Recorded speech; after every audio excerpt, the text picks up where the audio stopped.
Hello and welcome to another edition of Redleg Roundtable. I am Seth Shaner, and I'm very pleased today to be joined by longtime veteran sports writer Hal McCoy. Hal, thanks so much for taking the time.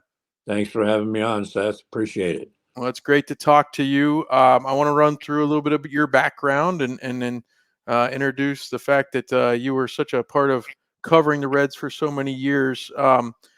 Sorry to date you here, but you were born October 18th, 1940. Where did you grow up? Grew up in Akron, Ohio, up in northeastern Okay. Ohio. Cleveland Indians fan. Okay. All right. Well, then you attended Kent State University. Did you play baseball there? I received a partial scholarship, and I played my freshman year, and found out really quickly that I could hit the keys better than I could hit the baseball. So joined the Daily Kent Stater newspaper, and that's where it all began. Yeah, and a lot of us learned that even before we could play college baseball. So you're a little bit ahead of me there. You became a Dayton Daily News Reds beat writer in 1973. How did you end up going? Where were you between Kent State and there, and how'd you end up in Dayton? Well, in 1962, I graduated from Kent State and wanted to be a sports writer. I was sports editor of the Daily Kent Stater, and I had 11 job offers. Back then, there were a lot of jobs to be had. Now it's the other way around. Right. But none of them were for sports. News Sentinel as a crime reporter. And then about a week later, Ritter Collette of the Dayton Journal Herald called me and said they had a sports opening. So I said, I'll be there, and called Fort Wayne and told them I would not be there. They were not very happy, Yeah. but I ended up in 1962 joining the Dayton newspaper. And for the next 10 years, I covered everything that you can imagine. I covered golf. I covered the Masters, the PGA, and the Open. I covered auto racing. I covered the Daytona 500, the Indianapolis 500. I covered the Cleveland Browns the last year that they won a championship in 1964. And I've offered to come back and cover them so they could win the Super Bowl, but they haven't taken me up on it. I Well, covered Bo Schembechler when Ohio, and just was very, very fortunate to be able to cover all of those things. And in 1973, my sports editor came to me. He said, "We have two openings on the paper. We have the Cincinnati Bengals and the Cincinnati Reds." And since I grew up playing baseball and did go to Kent State and played a little bit, I chose the Reds, and I was always glad I did take the Reds over the Bengals because I was never a very good crime reporter. well, how you brought jokes to the table. That's funny. um, yeah, and so I guess just to go down a little bit on your bio, you were honored by the Baseball Writers Association of America in 2002 with the J.G. Taylor Spink Award, and certainly the layperson might say you're in the Hall of Fame. And I know technically there's different wings and different things of that museum, but it's a huge deal to have that recognition. I wonder, could you tell me how honored you felt to have that award? Well, it's the highlight of my career, the highlight of my life, other than my family. I never ever dreamed anything like that would ever happen, and to have your peers vote you into the Hall of Fame, that's just something that you can't hardly describe it. I know when I was elected, Johnny Bench told me, "Now, when you go to Cooperstown for that 3-day weekend, write down everything that goes on, or you'll forget it." Yeah. Well, I didn't take his advice, and I didn't, and it went by in a whirlwind. And I'm sure I have forgotten a lot of it, but there was so much that happened that was just a fantastic weekend. Well, and I can't compare it, but it does. That reminds me a little of my wedding day. I felt like it just went so fast, and I don't feel like I was able to talk to anybody. I know I didn't get a piece of cake. It was gone before I got there. Um, hey, I want to tell you before I ask you a little bit about the Reds. I actually met you. Um, you were very helpful to me. I was a college student at Ohio State, and I was an intern at the radio station in Columbus that has the Ohio State football and basketball games as the flagship station. They sent me to Cleveland to cover a Reds Indians game in 2000, and I met you on the field before the game, and I told you where you asked me where I was from, and I told you, and you had, I believe, a stepson enrolling at Ohio State at the time, and so you actually asked me questions about the campus and things like that. And the next thing I know, you and I are going over and talking to Ken Griffey Sr. and Joe Nuxall in the dugout. We're speaking with Junior, all this stuff that I wouldn't have gotten to do. I would have just been a fly on the wall, but I wanted to tell you, I really always appreciated that and the way you treated me. This guy, well, we haven't met again till today, so I really appreciated that. Well, that's a great story. Thank you very much. And I tried to do that with young people trying to get started in the business, because back when I started, I had a mentor named Earl Lawson, who is Okay. also in the Hall of Fame. He worked for the Cincinnati Post.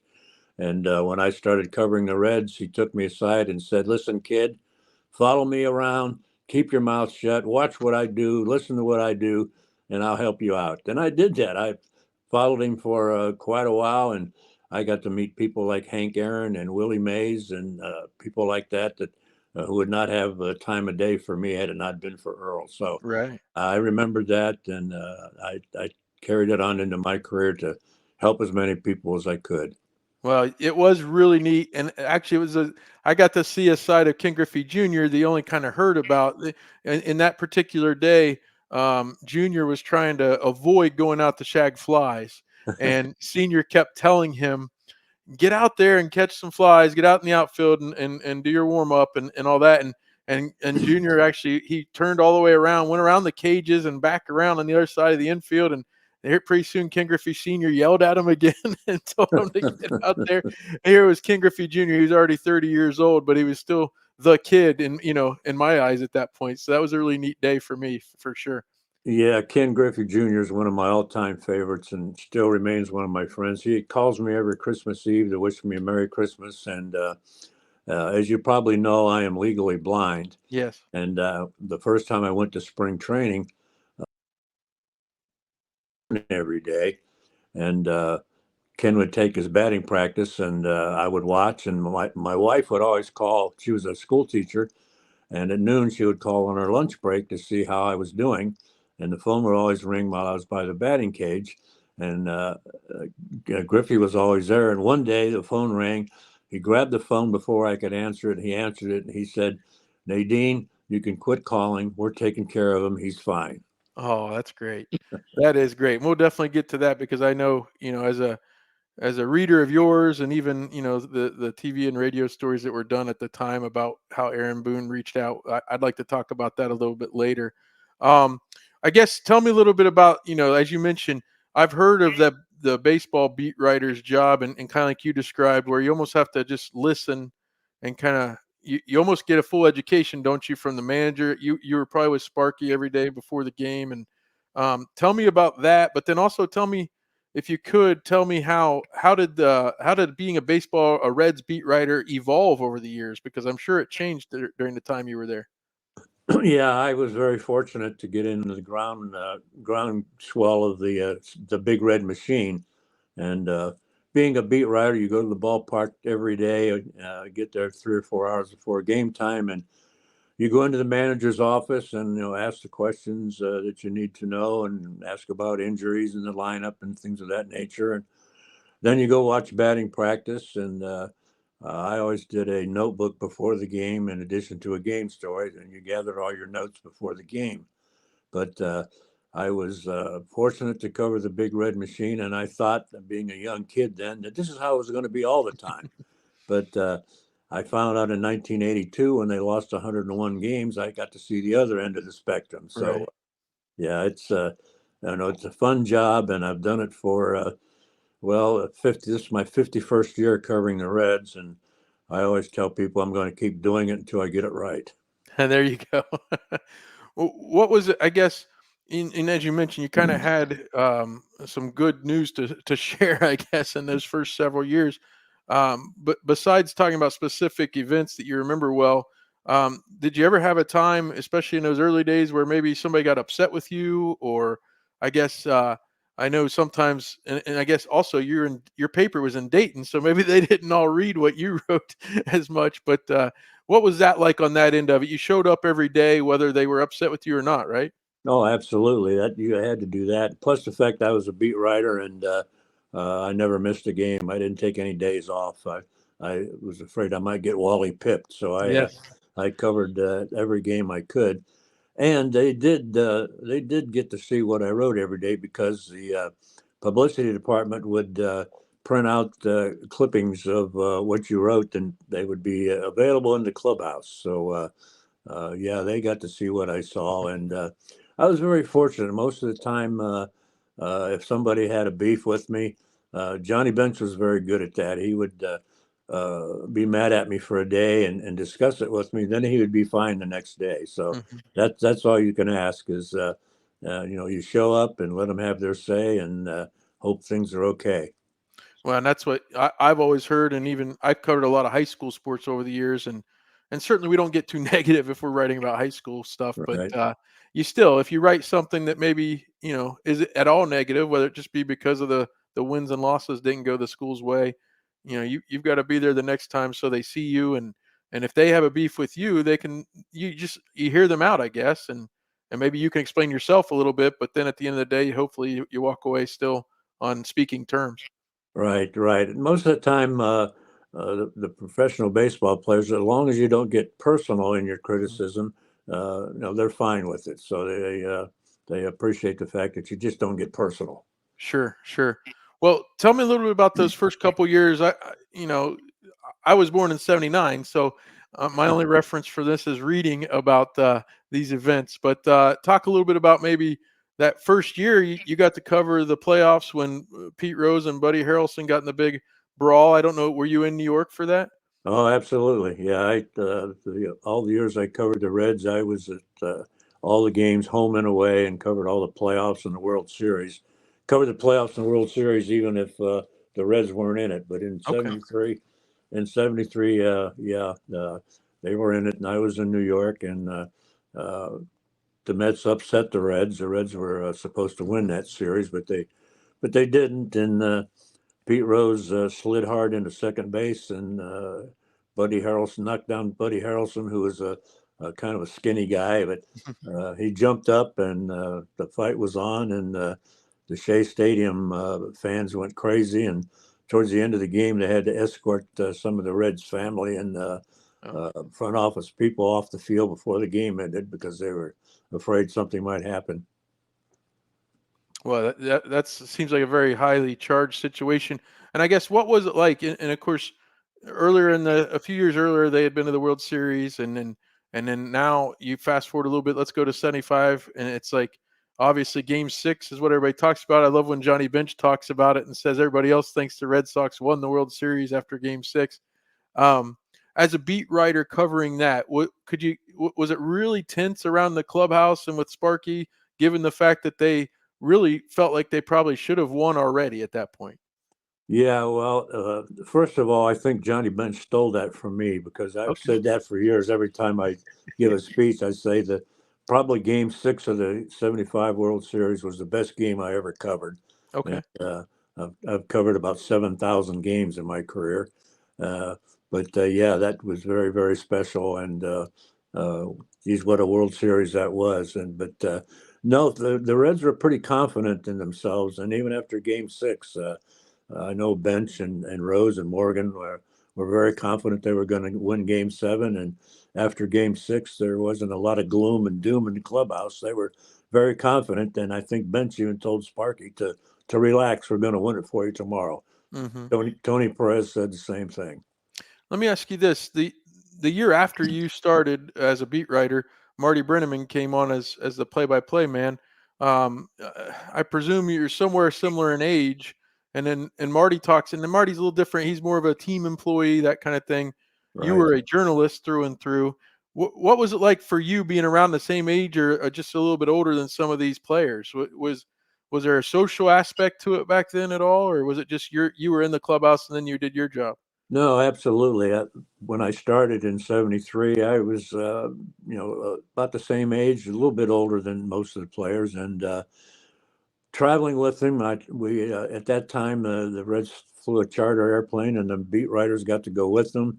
Mhm. Rode the team bus back and forth to the ballpark and all that. So really got to know the players very well, and became pretty good friends with a lot of them. I know you.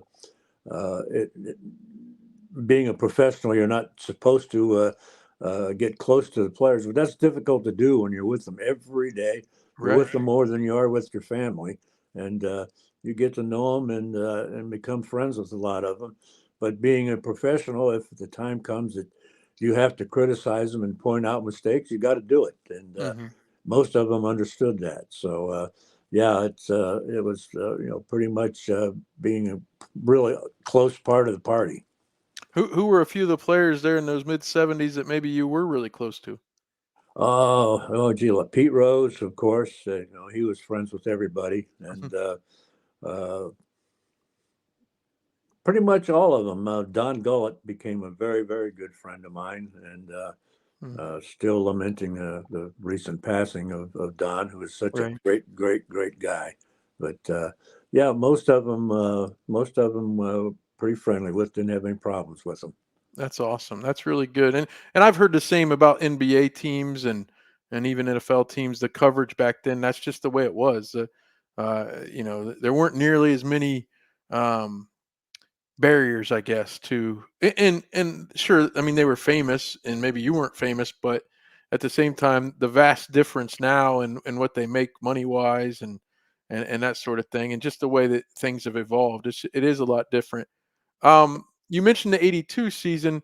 Actually, before we get to there, I wanted to ask you about what it was like to cover free agency when it first started, because from what I read, it just doesn't seem like people either understood what it exactly meant or what it was like. Can you share a little bit about what it was like when free agency came along? Yeah, you hit it right on the head. When it came along, I was kind of perplexed about how this was going to work and what was going to happen. And then the Reds lost Ken Griffey Sr. and they lost Don Gullett to free agency. Hmm. And uh, it was most of the media was dead set against it, thinking it was going to ruin the game. And it really probably hasn't helped, but it sure has helped the players. Yeah. The immense salaries that they're getting now that they didn't get before free agency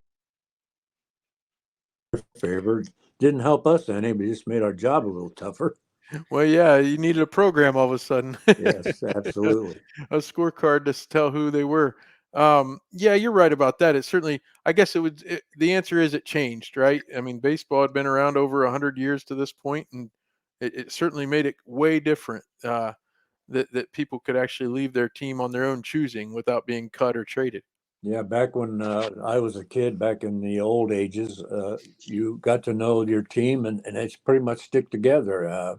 It had the same players at the same team year after year after year, and you got to know who your team was. But now that free agency has come around, it changes and evolves so much that you can't tell your own team without a scorecard. Well, and I know we're going to get to what you're doing now. You're covering a little University of Dayton basketball. College basketball is dealing with that right now. I mean, these teams are completely different year to year, and it's making it sometimes harder to watch if you're a fan. Because it used to be you got to know those players for 3 or 4 years. Um, Before we get past that 1982 mark, the best record in baseball season there in '81. Take me through what it was like to kind of be around that, and was it an eye roll situation when you see them come out with a banner, or was it kind of like, no, they deserved it, they should have been in the playoffs? Yeah, absolutely. They had a baseball strike that interrupted the season, and then they came back and they divided the season into two parts.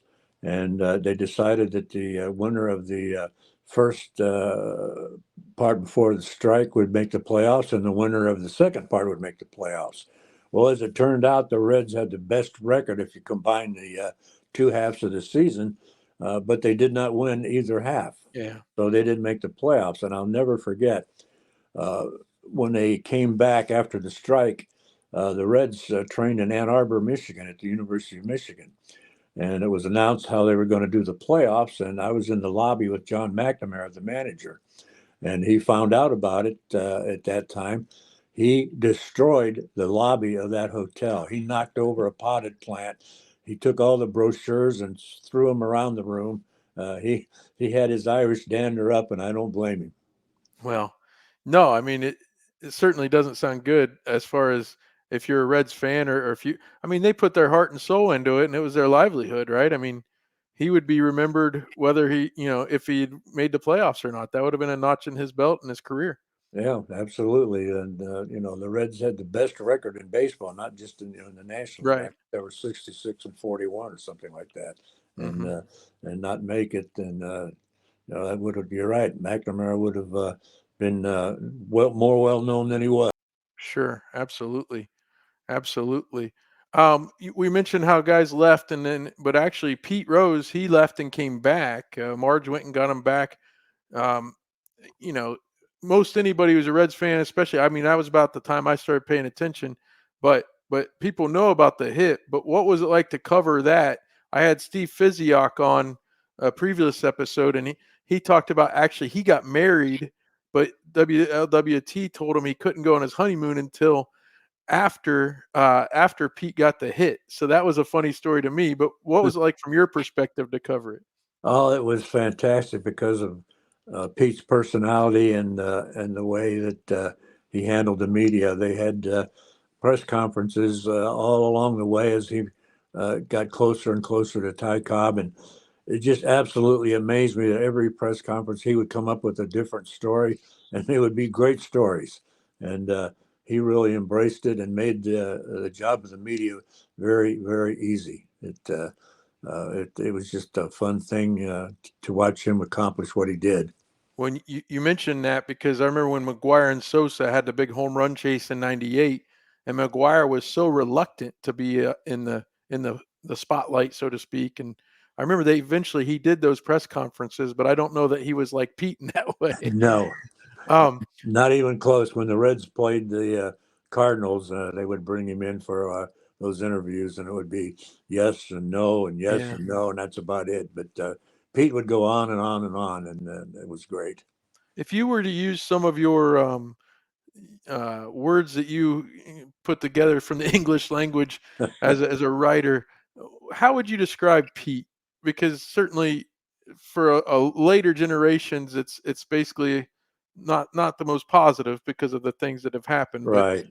but in the moment through the '70s and then up to this hit chase, what was it like for you to deal with them? And then, like I said, can you try to describe them a little bit? Oh man, that's very tough.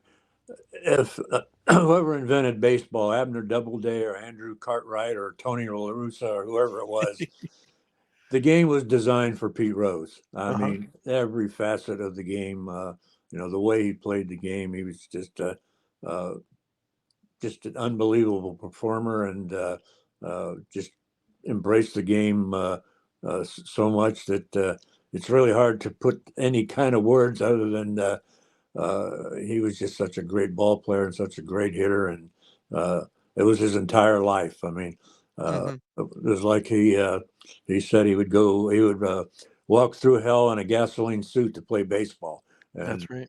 that describes him perfectly because he probably would. And he must have been so confident too, right? I mean, Confident, you might even say cocky, but yeah. he backed it up. But he would talk about how good he is, but he was, and he could hit. And uh, I know I heard him talking not long ago, and somebody asked him about who are the good pitchers he hit against, and he mentioned that he owned Warren Spahn, and Mhm. he said he could hit Don Sutton and Bob Welch blindfolded. So that's that's the way how confident he was. Yeah, and I tell you, I'm again, um, being the age that I am, I remember at the turn of the century that ESPN they did what they called the Sports Century series, and they Hmm. counted down the athletes. And then there's been other documentary type things about Pete and other athletes, but my thing was always they would always give 45 to 60% of the show would be devoted to the gambling and the banishment from baseball and that sort of thing. And certainly that's part of what you have to talk about when you talk about Pete. But as someone who was younger, and I barely remember. He was a player manager in '86 and didn't play that often. No. I barely remember him playing at all. And all I had was my grandfather's Charlie Hustle book, the copy of the book that was written about him, Right. and things like that to read about him. And I always lamented that, boy, this whole thing that has happened post baseball playing career, we can't get the full story on him as a player because they have to fast forward to the banishment for gambling and all the other things. Yeah, most of the people nowadays involved in baseball are like you. They didn't get to see Pete play. I Mhm. mean, I'm 83 years old and I got to see his entire career almost. And uh, to me, that's what I remember. I remember how great he was on the field and how great he was to the media. And Mhm. then, of course, I had to be part of the investigation and write all Right. the stuff about him. And that was very, very tough for me to do. But it was part of my job. And but I still remember Pete for what he did on the field. And I'll never forget the day he reached 4192 off of Eric Shaw with a single, and how Riverfront Stadium just went absolutely bonkers. And Cincinnati fans still love the guy no matter what. They do, they do. And I was talking to somebody recently, and every once in a while, a guy, even I remember when Chris Steins came up, and there's certain guys that they're not going to be Pete Roses as far as accomplishments, but that guy that just hustles after every play and every ball and every once every base they can get. Cincinnati really embraces that kind of play, don't they? Yeah, absolutely. You mentioned Chris Steins and Chris Sabo was the same Hmm. way. And if you ask those two guys who their baseball hero was, they're going to tell you it was Pete Rose, and Absolutely, that's who they tried to emulate and play like. And no uh, doubt, you no doubt said about it. they didn't have the hitting prowess that Pete did, but they had the hustle that he had. Sure. Now you mentioned having to cover the story, and that came in 1989. Um, if you want to share anything about that coverage, that'd be great. But then also let's transition then to the following year because they were kind of in no man's land. There was another stoppage of play before spring training could get going, and then all of a sudden they had this new manager and they went on a great streak and 9-0, and they went wire to wire. Well, going back to 1989, that was the toughest year of my career because I had to cover every game. Hmm. Then I had to for people at the paper doing investigative work, but I was the front guy, and I Hmm. had to go face him and ask him the tough questions every day. And after Pete got banned, it was kind of like kill the messenger. You know, I was the guy who was asking him all the questions and writing the stories. So he didn't speak to me for like 15 years. Oh man. And we had been very close, so that was tough. So about 15 years later, my wife and I went to Las Vegas, and Pete was there in a memorabilia shop signing autographs. And my wife said, "There's Pete Rose. Go in and say hello." And I said, "You want to start a riot?" And she said, "You go in there and say hello." And I said, "I can't do that. He hates my guts." So she pushed me in the door, and Pete saw me, and he jumped up, shook my hand, had me sit down next to him, had a photographer there, took our picture together, had the picture developed right then, put it in a leather case, and he signed it to a great Hall of Famer from the hit king, Pete Rose. So That's great. made up that day, and now we still talk, and I have his personal phone number, Okay. and I was so happy. So I was glad that my wife was insistent. Yeah, sometimes the wife knows best, doesn't she? Yes, absolutely. Well, let's go ahead and talk about 1990. That group before '89, with all the turmoil and all the stuff that happened in '89, and even some injuries, they kind of hit a stall at that point. But the four or so years before then, Pete had led them to a second place finish every year. Right. So those young guys, Barry Larkin, Eric Davis, Paul O'Neill, Chris Sabo, Tom Browning, Jose Rio had come over, and then of course the Nasty Boys. Um, that group certainly was primed and ready to go, weren't they? Yeah, no doubt about it. Although people didn't realize it, and I don't think manager Lou Piniella, although he told the team in spring training they were going to win it. I don't know if he believed that or not, or Hmm. he's just trying to inspire them. But I'll never forget the only time a manager ever asked my advice. He called me into his office in spring training before the '90 season. He said, "Hal, you've been around this team forever. what does this team need? And I, off the top of my head, I said, it needs a leadoff hitter. So he installed Barry Larkin as the leadoff hitter. And after they won it, he called me aside then. He said, Hal, you are absolutely right. Thank you. That's the first and last time a manager ever asked me my advice. So Did you get a ring? I'm batting 1,000. Did you get a ring? Did they help you No, out here? I actually back in 75 and 76, I did get World Series. Wow. They gave them to the media back then, but things changed. And in 1990, of course, Marge Schott wasn't about to give us anything. Not at all. No, Well, and Barry Larkin could have batted first, second, or third. I mean, he could have he was such a hybrid there with his ability right. to get on base, but hit for power if he needed to, and then steal some bases as well. So He did bat third some that year, but most of the time he batted leadoff because that's what the team needed, and he did it right. hey, one question as I back up just a moment. I've tried to research this myself. Do you recall the circumstances? Because now, if you trade a guy who's making a little bit more money for maybe a minor leaguer or a first or second year player, you can see that on the ledger sheet. You kind of understand it. What was the reasoning behind trading John Franco for Randy Myers? That is a very good question. I've never come up with an answer to that one Okay. either. It looked bad at the time, but John Franco was absolutely lights out. Yeah. He was a great closer, and he was a good citizen. There was nothing that happened in the clubhouse, or he didn't say anything against the front office. He was a great teammate, and then they traded him for crazy man Randy Myers. Yes.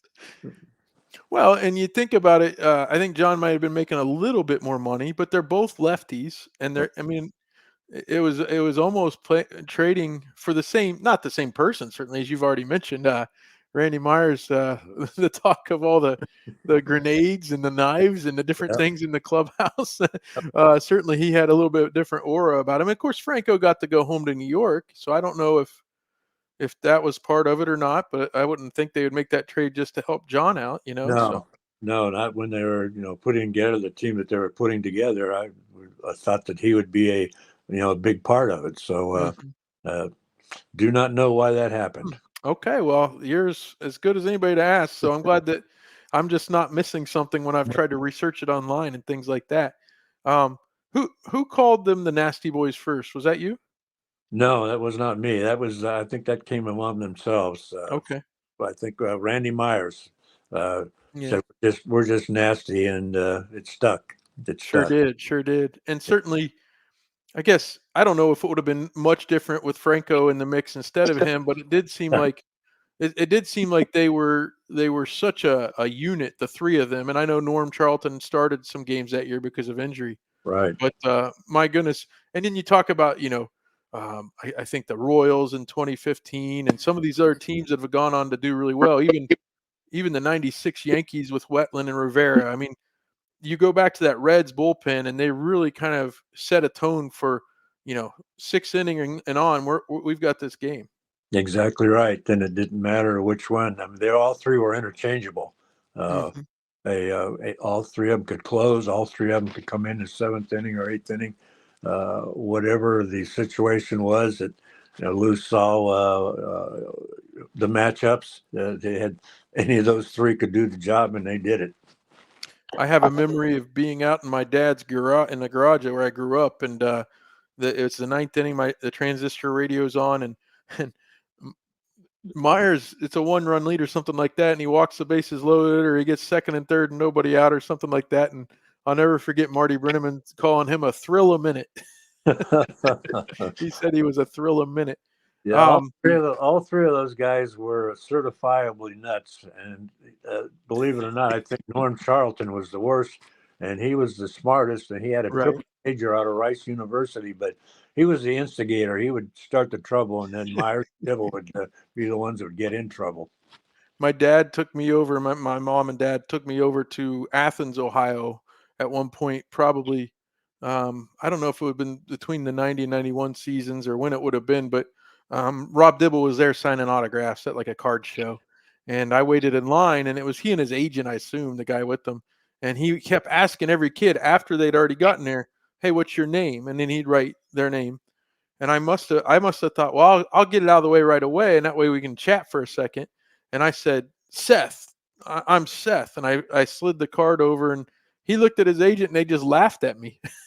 And I was only like 11 years old, and I remember being sad about that. But then now it doesn't matter that much. But I still remember here he was. I mean, he was a big guy too for me being a little kid. So Of course, you remember the Rob Dibble Lupinella fight.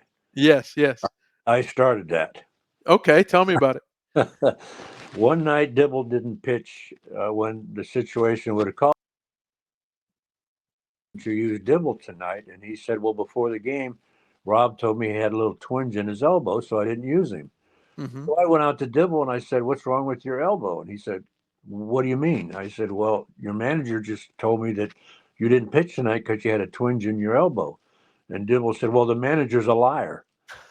So I went back to Lou and I said, "One of your pitchers just called you a liar." And Lou jumped out of his chair and ran into the clubhouse, jumped on Dibble. And the fight was on, and I had a great story. Oh, wow. Yeah, that is a great story. I remember a war of words, kind of where the reporters went back and forth a little bit when Dave Stewart was the pitching coach for the Brewers, and Joe Nuxall said that they brought in this rookie to throw at somebody, Yeah. and the word got to Dave Stewart that Nuxall had said that, and the reporters, maybe you, went back and forth. And Nuxall said, "Well, you hit Billy Hatcher on purpose in the '90 World Series, and you hit him on purpose too." Yeah. So yeah, absolutely. The guy was batting 750. You don't want him in the lineup anymore, being Billy Hatcher. Um, not long after that season, a year or two later, Jim Bowden took over as general manager, and he was there for pretty much a decade, I guess. And certainly, I always remember, Peter Gammons would always have these scoops about the Reds, and you think, well, how's he getting that? And here, Jim Bowden would kind of tell him things apparently. Yeah. Um, I asked you that to say this, like, can you talk about covering Jim Bowden, because certainly he was more in front of the camera than a lot of general managers are, but then also, what is it like as a beat writer who's there every day watching news filtered out to these national people? I know being around Ohio State athletics, that gets bothersome sometimes when the national guy gets the scoop, and hey, we're here every day. Yeah, exactly right. But they figure if they hit the national rather than just the local newspapers and the local radio TV stations, and it can get annoying. And I know that Bowden loved Peter Gammons, but Yeah. uh, I didn't get scooped too many times. Bowden would whisper a few things in my ear once in a while, but we had a little bit of a contentious relationship once in a while. I know he got mad at me one time, and he went into the clubhouse and he told the players not to talk to me. Oh man. Well, I walked into the clubhouse and 7 or 8 players couldn't wait to tell me what Bowden said. So I went up to the dining room and Bowden was there. And I said, "So you told the players not to talk to me, huh?" And he said, "No, I did not." And I said, "Well, then about 6 of your players are liars." And Yeah. uh, he walked away. But we had our times together. Hmm.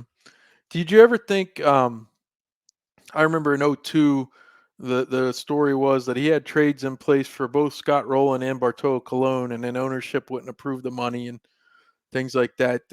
Did you ever think that because he was so out in front that he got a bad name because of the fact that he was kind of the face of it all, but it was really the fact that ownership wouldn't pay for the players sometimes that it might have required? Yeah, yeah, absolutely. He did a pretty good job of bringing in players, reclamation projects because Hmm. of the fact that ownership wouldn't pay the money. He uh, managed to go out and bring in some pretty good pitchers that served him well for a year or two, like Pete Harnish and Pete uh, Shurik. Jurek. Yep, absolutely. Yep. And I saw the other day when Don Gullett did pass away that Bowden put out a tweet about the fact that he was a great man, but also that he would take these reclamation projects that Bowden would hand him, and Gullett, he really credited Gullett with turning those guys around or helping them get there.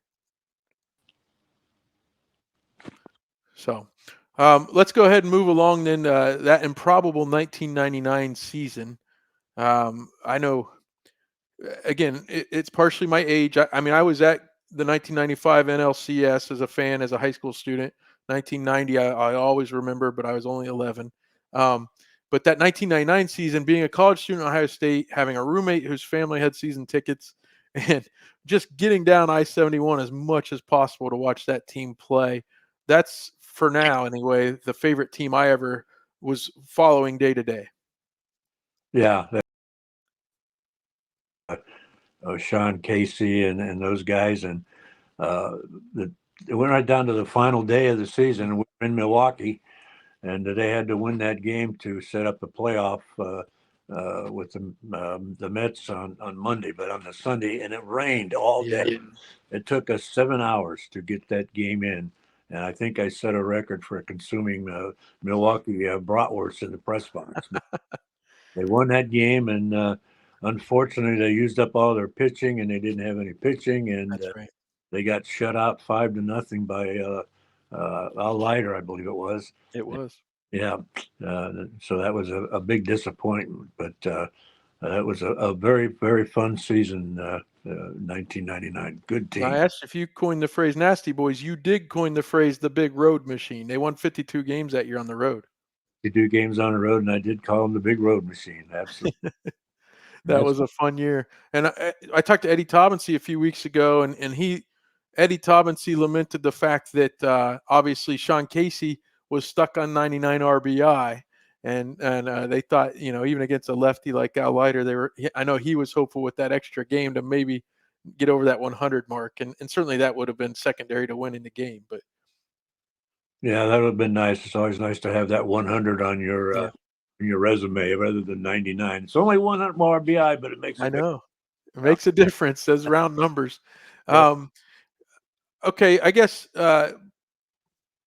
before I ask you about when your eyesight took a turn for the worse, can you look back from your whole career? Is there a moment or a season or a game that you remember most fondly? Well, we already talked about Game 6 of the 1975 World Series. That so many. Tom Browning's perfect game, two no hitters by Homer Bailey. Of course, Pete Rose 4-1-9-2. Just hard to point to one because there were so doggone many, and I've been so fortunate to be able to witness all of that. I've done it, covered baseball for 52 years. I've been in journalism for 63, but I always told my wife that someday I'm going to have to get a real job, but I never did. Well, you make that point, and it's been, I guess, 22 years ago now that you did have situation with your eyesight to where you couldn't see nearly as well, and you basically said you might just have to quit then, and then Aaron Boone was one of the guys that I know talked you out of it. Absolutely.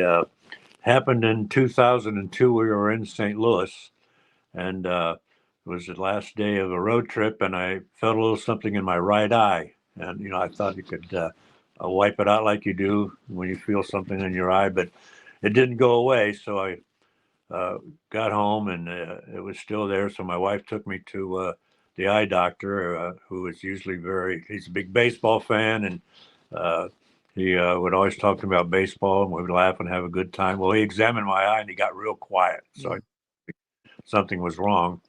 And he said, I got good news and bad news. I said, well, what's the bad news? So the bad news, you've had a stroke of your optic nerve, and there's nothing you can do about it. There's no cure, no treatment. You just have to hope it doesn't get any worse.